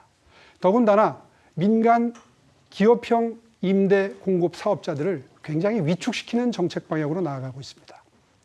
무슨 말씀이냐 하면 다주택자를 죄악시하기 때문에 돈을 들고 사업에 투자하려고 하는 외국 연극입니다. 투자자들의 투자 의욕을 위축시키기 때문에 앞으로 반드시 3년 내지 5년 뒤에 그 재앙이 정말 엄청난 후과로 돌아올 것입니다. 알겠습니다, 시장님. 근데 너무 정치적인 탓만 하면 안 되고요. 시장님 얘기하신 데 답이 들어 있습니다. 그 평균 공사비가 오른 거 아니겠습니까? 그럼 공사비 인상, 그리고 코로나 때부터 이어진 고금리, 이것이 결국은 주택 병목, 공급의 병목을 만들었는데 저는 이렇게 접근하겠습니다. 역세권 같은 경우는 초고밀로 공급을 해도 됩니다. 젊은 층들에게, 신혼부부들에게 출퇴근하기 좋게 초고밀로 해야 되는데 이것도 지연돼 왔다가 최근에 발표하셨어요. 아주 최근에 발표하셨고. 그동안에 그 제도를 시행해 왔는데 네. 이번에 비율을 좀 높인 겁니다. 예, 아주 좋은데 저는 늦었다는 거예요. 5년 전에 35만 호, 6만 호 공급하겠다고 했는데 그것은 아름다운 숫자였고 필요한 숫자였습니다. 공사비가 올랐고 금리가 올랐기 때문에 도달을 못했다? 좋습니다. 그러면 역세권만큼은 고밀도로 열어서 할 수 있었습니다. 저는 그것을 지적하는 것입니다. 경제적인 비상 상황일 때나 쓸 수 있는 방법이지 보통 때 1300%까지 줄 수는 없는 것이고요. 지금 워낙 부동산 사정이 굉장히 안 좋기 때문에 비로소 이런 예외적인 허용을 하는 것이 비판을 덜 받는 방법입니다. 저는 만약에 벌써 그 한 3, 4년 전에 이런 제안을 하고 정책화했다면 아마 형평성 문제에서 엄청난 비판에 직면했을 겁니다. 저는 이해할 수 없습니다. 문재인 시대, 박원순 시장 시대가 대한민국 주택의 지옥이었습니다. 최악이었습니다. 그게 가격이 폭등하고 전세 가격까지 폭등해서 전세 사기로까지 번진 거 아닙니까? 그 피해가 얼마나 대단했습니까? 저는 그것만큼 비상 상황이 있었다고 생각하지 않습니다. 5년 동안 안 하시다가 지금 하신 것 저는 아까 보여드렸던 이해가 더 안 그래프, 됩니다. 아까 보여드렸던 그래프를 보시면 네. 부동산 시장이 굉장히 하향 안정화된 게 재작년 12월이었습니다. 그래서 그때 토호제 해제도 고려를 했던 것이고요. 그때 당시에 국내 유수의 금융, 부동산 연구소들의 자료를 보면은 걱정을 할 정도로 서울시 외곽의 부동산 가격은 빠지고 있었고 거래 건수도 급감하고 있었습니다. 그런 시절이 있었어요. 지금은 계속해서 높은 가격이 유지된 걸로 착각을 하지만 그렇지 않습니다. 그렇기 때문에 이 타이밍이 이 정책을 쓰는데 적기라는 겁니다. 아니 근데 돌아가서 1년에 6, 7만 호를 공급해야 된다는 출발점을 놓치신 거예요. 그게 잘 안 되고 있는데 절반밖에 안 되는데 토호제를 푸니까 당연히 강남이나 용산에서 문제가 생기고 푼 거보다 더 넓게 토호제를 묶으신 거 아니에요. 그때도 코로나 이후에 평균 공사비가 굉장히 급등하고 있었고요. 그런 상황 때문에 신축 물량이 줄어든 것이지 정부나 서울시의 의지가 부족했던 건 아닙니다. 아니 그러니까 그때 벌써 역세권 초고밀을 발표했고 그래서 공급이 안정되면 토지거래 허가제를 푸셨어도 됐겠죠. 큰 문제가 없겠죠. 근데 초고밀 공급을 할 수 있는 방법을 놔두고 그냥 공급이 부족한 6, 7만 호 공급이 안 된 상태에서 토호제를 푸니까 다시 넓게 묻게 됐다. 저는 이 말씀 드린 거고요. 역세권만 1300%를 주게 되면 비역세권 주민들이 역차별을 받게 되고요. 상당한 정책 저항을 수반할 수밖에 없습니다. 지금은 부동산 가격이 폭등하고 있기 때문에 이런 비상 조치가 용인된다. 그런 시점이라서 비로소 네네. 이런 정책 수단이 가능하다. 이 말씀을 알겠습니다. 재개발, 재건축 본격적으로 질문 좀 드리겠습니다. 지금 정비직으로 하면 모아타운 등등등까지 해서 거의 한 600개 정도 지정하셨죠? 맞습니까? 네, 정확히는 578개입니다. 알겠습니다. 모아타운까지 해서. 지구 지정은 많이 됐는데 실제 공사나 착공은 안 일어나고 있고 이것이 진도별로 다 다르죠. 구역마다. 그게 다 동시에 발진된 게 아니라 네. 어떤 것은 조합 단계, 어떤 것은 추진위 단계, 어떤 것은 사업 시기 인가 단계, 어떤 것은 관리 처분 단계. 아니요, 그거는 저는 잘하셨다고 생각해요. 많이 묶은 거 정부 그리고 이제 신통기획도 없고 모아타운으로 그건 다 잘했다고 생각합니다. 근데 결과적으로 사업성이 이미 있는 지역들이 있습니다. 여의도, 강남, 목동 이런 데도 지금 재개발 재건축이 느립니다. 이유 좀 굉장히 빠르죠. 지금 목동 같은 경우에는 예상했던 것보다 본인들이 원했던 것보다 빠른 속도로 진행이 되고 있습니다. 지금 시청 이 재건축 조합 같은 데서 저도 강남에서 엄청나게 민원을 받습니다. 자, 신통기획 좋다. 모아타운 좋다. 근데 기준 하나 써놨는데 시청 해석 다르고 구청 해석 다릅니다. 여기서 왔다 갔다 하고 있습니다. 이런 건 어떻게 관리하시겠습니까? 그럼 그렇지 않고요. 지금 통합심의나 도시계획 심의 같은 것을 보면 과거에 6개월, 1년 걸리던 게 통계적으로 지난 1년 동안 69일, 30 며칠 이렇게 대폭 줄었습니다. 이건 왜 그게 가능하냐 하면 MP, 마스터 플래너를 계획가를 잠깐만요. 제가 좀 개입하겠습니다. 예. 박수민 후보님 질문을 또 윤 후보께도 드려야 되니까. 알겠습니다. 예, 죄송합니다. 윤희숙 후보님, 지금 정치 환경이 좋지 않고 저희가 반드시 서울시장 자리를 지켜내는 도전자라고 저는 생각하는데 결국 그럼에도 불구하고 저희가 서울시 기준으로는 또 여소야대가 될 확률도 있습니다. 이 환경은 어떻게 풀어가실지 한번 말씀 주십시오. 열심히 설득하겠습니다. 여소야대가 된다고 해도 아니죠. 민주당이 훨씬 크다고 해도 제가 가진 모든 권한을 시민의 것이기 때문에 열심히 설득하고 또 소통하겠습니다. 10초 정도 더 드릴 수 있는데 말씀하시겠습니까? 근데 제가 또 10초 주세요. 예. 제가 굉장히 집요한 사람이기 때문에 저는 그 상대편 의원들과 소통하고 설득하겠지만 또 그분들이 허투루 돈 쓰는 것은 제가 예. 절대로 또 납득하지 않고 소통하겠습니다. 알겠습니다. 이렇게 두 번째 주도권 토론 시간도 끝이 났습니다. 부동산만을 주제로 하다 보니 토론이 더욱더 치열해졌던 것 같기도 합니다. 자, 다음은 저희 TV조선 토론 때마다 화제가 되기도 하고 후보분들은 또 가장 두려워하는 코너기도 합니다.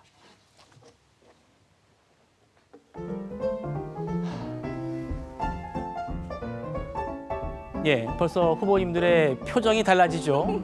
정치권에서는 비난보다 무서운 것이 바로 무관심이라고 합니다.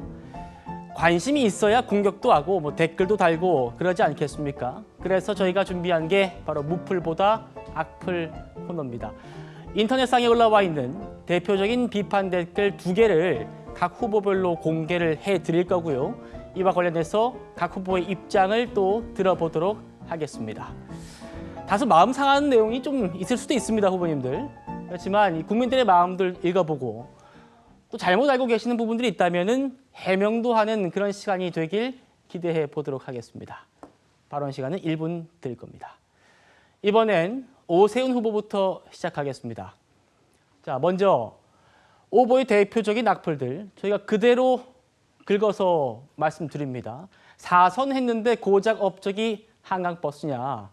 세빛둥둥섬에서 둥둥 떠다니다가 한강버스 타고 지각하는 소리 한다. 한강버스 정책 논란 관련 얘기들이었고요. 두 번째, 대선도 간 보더니 서울시장도 간 보느냐. 박 후보님도 말씀 주셨던 것 같은데 처음부터 공천 등록하지 이런 얘기들이었던 것 같습니다. 어떻게 답변 주시겠습니까? 1분입니다. 서울시장 출마는 무소속 출마나 불출마를 한 번도 생각해 본 적이 없습니다. 왜 이번에 당의 노선 변경을 촉구를 했는지 서울시장이 가지는 지방선거의 중요한 의미, 서울 수도권 선거를 사실상 진두지휘할 수밖에 없는 서울시장 후보의 의미를 이미 설명드렸기 때문에 구구하게 설명드릴 필요는 없을 것 같습니다. 첫 번째 질문은 저런 질문 받을 때마다 한계 없다 이런 말씀 드릴 때마다 저는 굉장히 안도합니다. 왜냐하면 아마 서울시 정도 사이즈의 도시는 유럽으로 보면 한 나라 사이즈일 겁니다. 한강버스 사이즈의 정책은 수백, 수천 개가 돌아갑니다. 그중에서 오로지 문제 삼고 있는 게 한강버스나 무슨 세운지구 이 정도인데요. 그 정도로 그동안의 업적들이 전부 이미 시민 생활에, 일상생활에 녹아들어서 이제는 그게 새로 한 건지 느끼지도 못할 정도로 이미 뿌리를 내렸다 하는 의미로 받아들이겠습니다. 알겠습니다. 다음은 박수민 후보와 관련된 댓글들 살펴보겠습니다. 자, 너는 누굽니까? 이런 얘기를 많았고요. 박주민 의원의 오탄 줄 알았다. 이런 댓글도 눈에 띄었습니다. 그리고 휴대폰 신형 나오면 바꿔야 한다. 이 박 후보님의 말씀이었는데 새로 나온 핸드폰이 성능이 떨어진 저가 폰이면 어떠냐. 이런 또 댓글들이 있었습니다. 박 후보님 1분 드립니다. 예, 저 정치 신임 맞습니다. 국회의원 된 지 2년 됐고요. 근데 이명박 대통령님 아마 제가 기억하기엔 초선 때 초선 마치고 시장 도전해서 업적 내셨고 오세훈 시장님도 아마 초선 예, 국회의원 한 번 하시고 그때 도전해서 명망가 정치인들 꺾고 서울시장 돼서 오늘까지 정말 좋은 시장 하셨습니다. 열심히 하겠습니다. 자극 받겠고, 근데 저 국제기구, 국제금융 다뤘고 예산세제 다 다뤘고 벤처사업까지 했습니다. 제가 인생은 좀 살았으니까요. 믿어주셔도 되겠고요. 휴대폰은 아무리 좋은 휴대폰도 신모델이 막 나오면 바꿔야 한다. 제가 이렇게 말씀드린 거기에 대한 이제 댓글이신데요. 오세훈 시장님 갖고 있는 스펙, 성능, 어플 제가 다 갖고 있고요. 에너지 더 높고 속도 높고 집중력 좋고 신모델 쓰실 때 됐습니다. 알겠습니다. 성능 떨어지지 않는다 이런 말씀이었습니다. 예, 다음은 윤희숙 후보의 댓글 보겠습니다. 나는 임차인, 그것 말고 기억나는 게 없다. 이거 하나로 뜬 정치인 아니냐 이런 댓글들이 있었고요. 또 모두 까고 세상 자기만 잘났다고 한다. 자기만 똑똑하고 겸손함이 없다. 이런 댓글들도 있었습니다. 윤 후보님 1분 드립니다. 임차인 코스프레는 약간 저 어폐가 있으신 것 같고요. 임차인이고 지금도 전세를 살고 있습니다. 그래서 저거는 뭐 저 잘 모르고 하신 말씀인 것 같고, 저거 하나로 큰 정치인이라고 하신 거는 저는 뭐 감사한 추억이고 저걸로 알아봐 주시는 분들이 많아서, 그리고 저것이 제가 잘못된 정책과 싸우는, 그리고 더 나은 대안을 제시하는 그런 좀 유능한 정치인이라는 이미지를 아직도 갖고 있어서 저는 굉장히 좋아하는 그 사건입니다. 그리고 저 모두 깨고 겸손하지 않다. 저를 개인적으로 아는 분들은 제가 굉장히 매력 있고 겸손한 사람이라고 생각합니다. 그런데 공적으로 보이는 얼굴은 저는 그렇게 생각합니다. 정치인은 어떤 큰 방향에 대해서 본인이 가진 방향성을 쉽게 타협해서는 안 된다고 생각하고요. 그래서 그런 이미지가 생기는 것에 대해서 저는 슬프지만 수긍합니다. 예. 불편하실 수도 있는 순서였는데 역시 정치인들이셔서 그런지 다들 재치 있게 답변 잘 해주신 것 같습니다. 오늘 해명을 통해서 우리 국민들께서 후보들을 더 잘 알 수 있는 기회가 됐을 거라고 생각을 합니다. 자, 이제 마지막 주도권 토론으로 이어가겠습니다.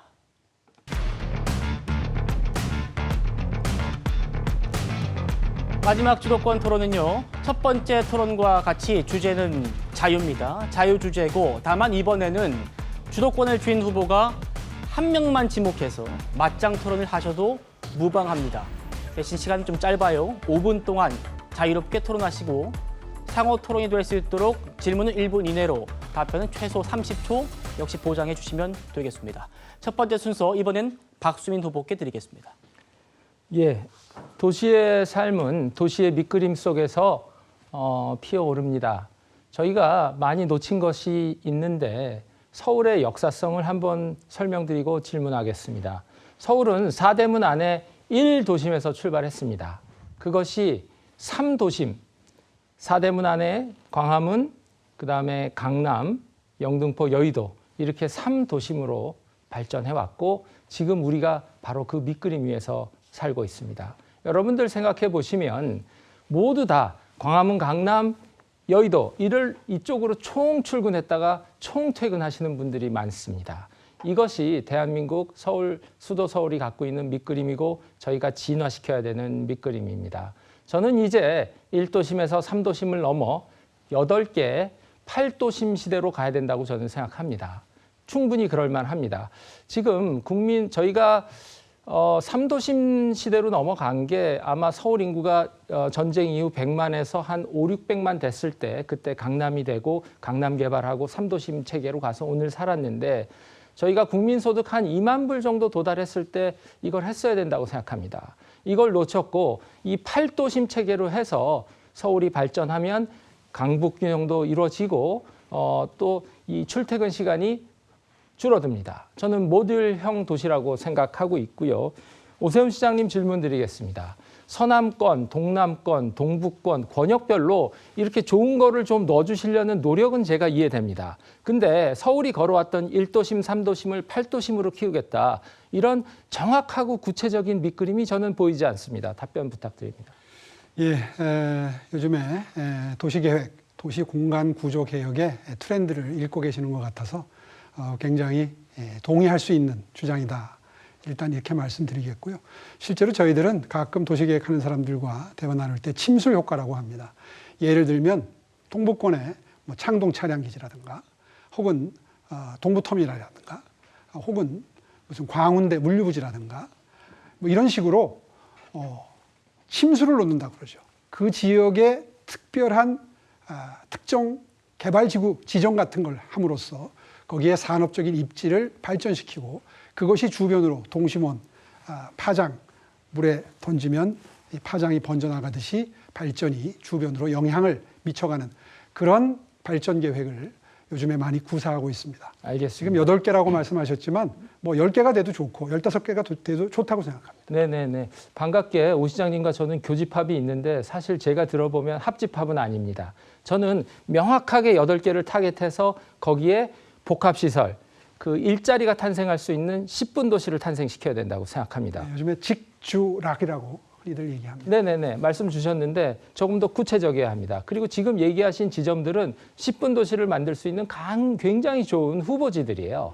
여기에 공간혁신구역 제도라는 것이 있습니다. 이른바 화이트존이라고 하는데 도시계획이 있고 용적률 건폐율 있고 또 필지 쪼개져 있고 이런 것들 때문에 개발이 잘 안 되거든요. 그래서 이것을 싹 지우고 화이트존에서 새로 올릴 수 있는 제도, 공간혁신구역이라는 제도가 있습니다. 저는 이 제도가 사용되지 않는 것이 너무 안타까웠고 그래서 법 개정까지 제가 시도하고 있었는데 시장님 이거 왜 안 쓰신 겁니까? 이미 4년 전부터 화이트존이나 용도를 자유롭게 쓸 수 있도록 용적률 인센티브를 주자는 주장은 해왔고요. 국토부에서 걸렸습니다. 국토부에 여러 차례 제안을 하고 용적 이양제까지를 포함해서 화이트존 얘기를 수년째 하고 있는데 요지부동입니다. 아마 미래도시에 대한 공감대가 형성이 되면 조만간 법령 개정 작업이 용이하게 이루어질 거라고 기대합니다. 예, 저는 그래서 나아가서 이제 시장님의 건의가 아니라 국토부가 스스로 할 수 있는 것까지 법 개정을 지금 시도해 놓고 있어요. 그런데 저는 여러 가지 지금 애드벌룬을 띄우신 것들이 있는데 지금 묘하게 진행이 잘 안 되거나 예를 들어서 상암동 DMC 랜드마크 이런 거는 10분 도시 만들 수도 있는 가능성이 있는 부지고 또 동서울 터미널 뭐 올해 착공합니다. 광운대역 물류부지도 올해 착공하고 삼표 레미안 부지도 올해 착공한다. 저는 조사해 보니까 이렇게 되던데 5년 동안 좀 시작이 늦은 거 아니십니까? 착공하려면요. 사전 준비 기간이 적어도 3, 4년 걸리는 일들이 많습니다. 실제로 굉장히 서둘렀는데도 그 정도 속도가 나는 겁니다. 예, 근데 이런 부지들은 제가 이해하기로는 5년 전서부터 다 알려졌던 부지고 고민이 많았던 부지인데 하나하나 설명드릴 수 있습니다. 네, 알겠습니다. 좀 저는 속도면에서 아쉽다 말씀드리겠습니다. 예, 시간 잘 지켜주셨습니다. 두 번째 윤희숙 후보 토론 시작하겠습니다. 예, 저는 오세훈 후보님께 질문 드리겠습니다.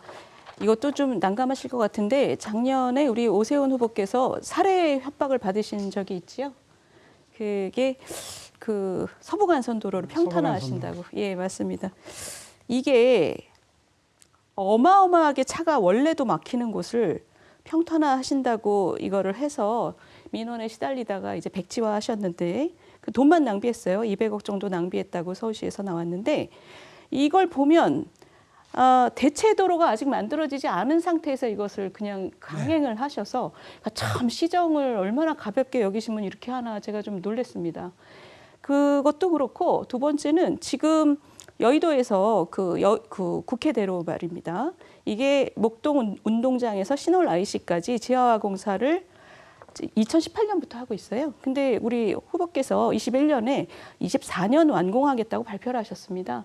근데 지금 얼마 전에 32년에 끝내겠다고 나왔어요. 그러면 이게 3년 걸리겠다고 한 게 9년 걸리는 거니까 9년이 아니죠. 3년 걸리는 게 12년 걸리는 거잖아요. 그럼 4배입니다. 4배. 근데 얼마 전에 또 이번에 대표 공약으로 내부순환도로 지하화를 꺼내드셨어요. 내부순환도로 지하화는 지금 성산에서 신내까지 3조 4천억 정도를 말씀하시고 12년 걸린다. 그러면 원래 말씀하셨던 것처럼 국회대로의 경우에 3년 얘기한 게 4배가 걸린 거면 지금 12년 말씀하시면 앞으로 48년 동안 그 길을 뒤엎어야 된다는 얘기거든요. 제가 얼마 전에 신월동에 가서 길을 아주 그냥 뒤엎어놓은 걸 보고 너무 화가 나는 거예요. 분진과 소음과 그 상태가 지금 8년째 계속되고 있습니다. 근데 지금 이거를 원래 벌려놨던 거를 마무리하지 않고 새로 20km를 또 이렇게 한다는 것이 시민들에게 어떤 느낌을 줄지 생각을 해보셨습니까? 제 질문은 이 국회대로부터 좀 다시 마무리해놓고 이거 시작하신다는 발표를 하시는 게 맞지 않습니까? 예, 세 개를 뭉뚱그려서 질문을 하시는 바람에 어떻게 설명을 드려야 될지 난감한데요. 일단 최대한 설명드려 보겠습니다. 서부간선도로는 정말 송구스럽게 생각합니다. 다만 그 사업 착공 과정에서 이런 사연이 있었습니다. 서울 광명 고속도로가 완성되고 난 다음에 대체도로가 마련되고 난 다음에 지하에 민자고속도로가 만들어지고 그 다음에 이 사업을 시작을 했어야 하는데 이 사업이 처음에 성안된 것이 벌써 한 5, 6년 전입니다. 전임 시장님 때 만들어졌다가 서울 광명 고속도로가 제때에 마무리가 못 됐습니다. 그런 상태에서 이 해당 부서에서 이 서부간선도로 평면화 작업을 시작을 했던 것이죠. 변명처럼 들리시겠지만 이런 사안 정도까지 전부 시장에게 보고가 올라오는 사람은 아닙니다. 국장 정결도 있고 부시장 정결도 있고 아까 말씀드렸지만 서울시에는 이런 정도 사이즈는 수백 개고요. 후보님, 이런 사업이 들은 것 같습니다. 그리고 이것이 30초가 넘어서요, 후보님. 제가 다음 박수민 후보님께 질문 드리겠습니다. 예. 지금 40초 쓰셨어요. 박 후보님, 제가 여쭤보려고 하는 거는 대단히 중요한 우리 당 혁신과 관련된 문제인데 저는 당이 어떤 선을 자주 넘고 잘못한 일이 벌어졌을 때 당을 혁신한다는 것은 왜 그 잘못을 했는지를 뒤돌아보고 그 구조를 없애고 또는 선이 흐려졌으면 그 선을 다시 뚜렷하게 긋는 것이 필요하다고 생각을 합니다. 근데 이번에 박수민 후보께서 후보 등록하신 과정을 보면 아마 당직자를 오래 하셨으니까 당헌 당규를 잘 보셨을 거예요. 우리 당헌 당규의 정신은 지도부는 최종 의결 도장을 찍기 때문에 공천이나 경선 과정에 개입해서는 안 됩니다. 그런데 지도부 한 분이 방송에 나오셔서 오늘 플랜 B를 찾았기 때문에 플랜 B가 등록할 거다 이런 말씀을 하셨어요. 그리고 우리 후보께서 등록하셨어요. 그리고 후보께서 방송들에 나오셔서 나는 그런 권고는 들었지만 그것 때문에 한 것은 아니다. 저는 그 말씀을 믿고 싶습니다. 그렇다면 지금 이렇게 원리 원칙을 지키는 보수라는 그런 신뢰를 국민들로부터 잃은 정당으로서 우리 지도부가 지금 이런 거를 들키면 안 된다는 감각조차 잃어버린 상황입니다. 본인에게 플랜 B를 개발했고 발굴해서 등록시키겠다고 한 그 지도부에게 한 말씀 해주시길 바랍니다. 예, 사실관계를 전혀 엉뚱하게 이해하고 계신 것 같은데요. 예, 제가 권유를 받은 것은 맞습니다만은 서울시장 출마를 남의 권유로 결정할 수 있을까요? 좀 불가능하다고 생각하고 저는 구조적인 문제, 삶의 문제, 주택, 교통, 일자리, 출산, 노후, 연금 이런 문제를 해결하지 않는 정치가 무슨 의미냐. 싸움의 정치는 끝내고 진로와 해법의 정치로 가야 한다고 국회에 온 사람이고 그 연장선상에서 서울시장 도전했습니다. 알겠습니다. 마지막으로 오세훈 후보의 주도권 토론입니다. 시작해 주십시오. 예, 저는 정확히 시간을 절반씩 할애해서 두 분께 공통 질문을 드리려 합니다. 서울시장은 누가 되든 강남북 균형 발전이라고 하는 절체절명의 과제를 안게 됩니다. 주거 문제는 아까 충분히 의논을 했으니까요. 두 분께 여쭙니다. 공약을 윤희숙 의원님은 이미 내셨던데요. 강북 지역의 교통 문제 그리고 산업 지형을 어떻게 활발하게 만들지 두 개의 초점을 맞추어서 짧게 두 분 준비된 내용 말씀해 주시기 바랍니다. 먼저 박수민 의원님부터 해주십시오. 예, 감사합니다, 시장님. 제가 말씀드린 8도심 체계가 바로 강남북 균형 발전의 밑그림입니다. 저는 강서에서 강동까지 한 4개 정도 있으면 된다고 생각하고 강북에 서대문서부터 은평서부터 해서 또 한 4개 정도 진행되면 만들어가면 된다고 생각합니다. 이것을 어떻게 완성할 것이냐.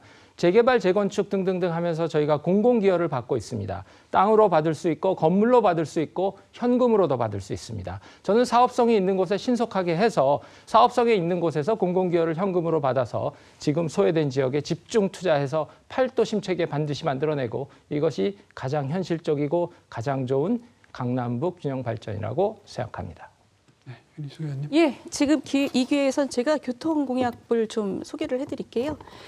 우리가 선거 때가 되면 모두 다 지하철을 엄청 새로운 노선을 뚫겠다 이런 얘기를 하고 선거 끝나면 입을 싹 찢습니다. 얼마 전에 강북 횡단선 예타 탈락했는데 이번에 거의 모든 후보가 또 그걸 다 들고 나왔습니다. 돈이 뭐 한 3조 들어가는 건데 제가 지금 가져온 것은 강북과 강남 간의 교통이 동부권과 서부권에 계신 분들은 굉장히 불편합니다. 저기서 제가 지금 얘기하는 것은 4호선을 타고 내려오다가 도심까지 들어가서 갈아타지 않고 동대문 역사문화공원에서 동대 입구까지 600m만 이으면 저 그냥 앉아서 4호선에서 3호선으로 바뀌게 됩니다. 이거는 일본이나 뉴욕에서 많이 쓰는 방식이에요.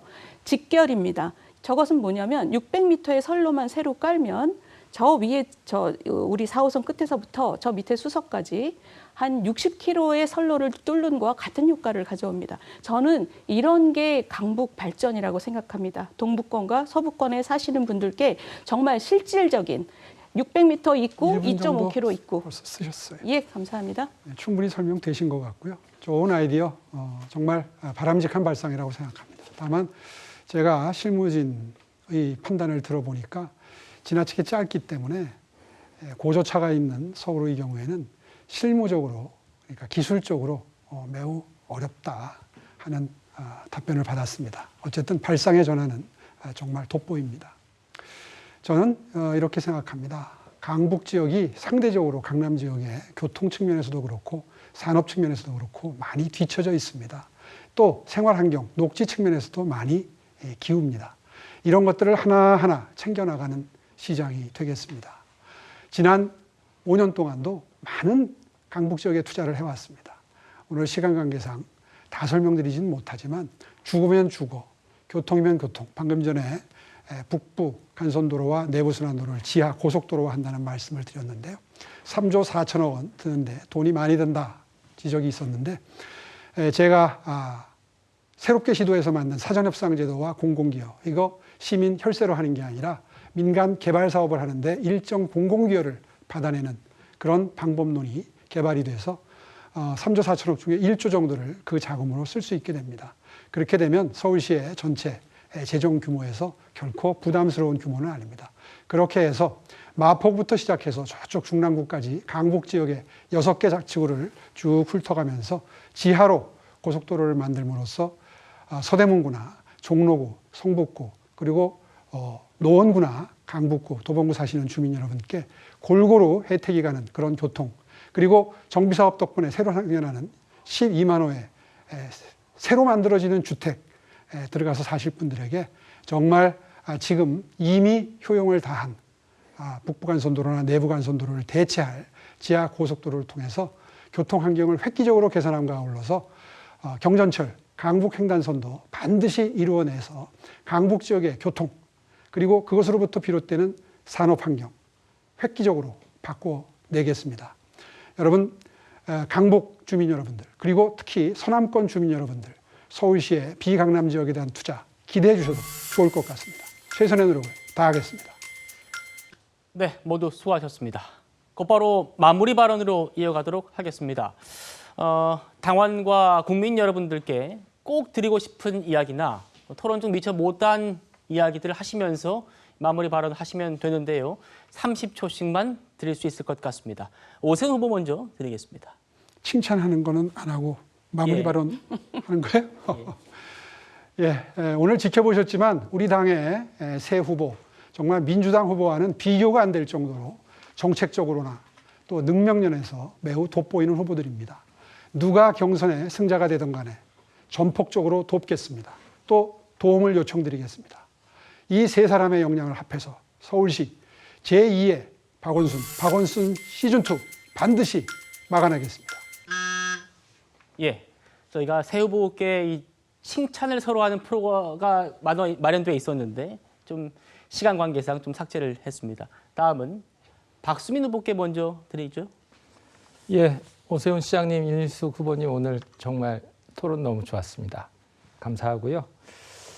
예, 서울은 물리적인 공간이 아닙니다. 서울은 우리들의 삶이 뭉쳐 있는 곳입니다.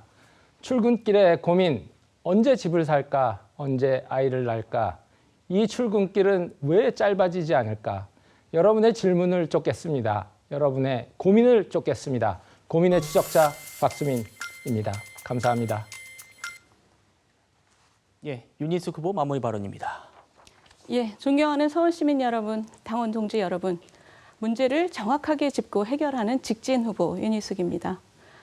지금 비록 국민의힘이 쓰러져 있지만 반드시 다시 일어날 것입니다.